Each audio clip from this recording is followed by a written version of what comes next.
And let's start with DK Metcalf. DK Metcalf is definitely kind of been interesting here, being a move to the Pittsburgh Steelers. There's a lot to like and a lot to not like. I'm not sure that he's ever going to get back to that wide receiver one production. Obviously, it's a fresh start for him in Pittsburgh, but it's been years since he's had a true wide receiver one season, coach, and you've kind of been the trumpet of this for the last several years. So I'll let you go first, but is he still a sell for you? Oh yeah, absolutely a sell. I think he's more of a sell now than ever before. DK is a good player. I do think he's a solid player. I just don't think he's ever the top flight guy that everyone makes him out to be. Definitely now going to Pittsburgh, I really feel like his production's gonna drop off a little bit. Even though he's still a solid player. Most people would love to have him on their team, also similar to Hurts. But at the same time, now's a great time to try to move him because people are hype about the move. Some people love it. I'm not a big fan of it. I don't feel great about it. I'd be looking to cash out on this if possible. Yeah, I think I would be too. I mean, he's 27. He's pairing up with George Pickens, which is an interesting combination because they're almost clones of each other. They Mhm. do a lot of the same things and have kind of the same flaws. There's currently not a quarterback in Pittsburgh. So there's a lot of just issues that would just spark me to say, I think I'm going to try and remove him or try and, retool my roster and see if I can get something new. I mean, his value right now is akin to the 112 to the 202. So we're not too far off from where Brandon Ayuk is, who we were just talking about.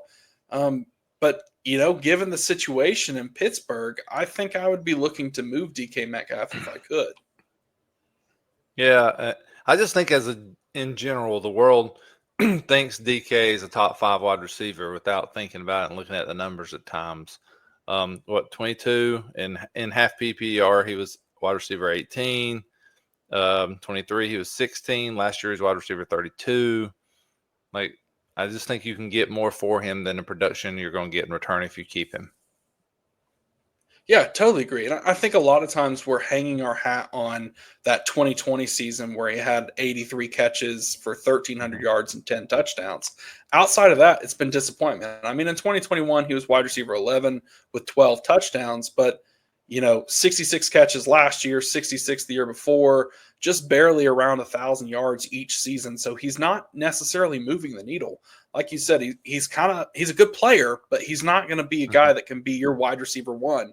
And a lot of people still view him as that. So capitalize while you can because he's 27 and he's going into not a great situation. We'll see if Pittsburgh drafts someone, but there's just so much uncertainty that I'm not ready to tie that to my roster.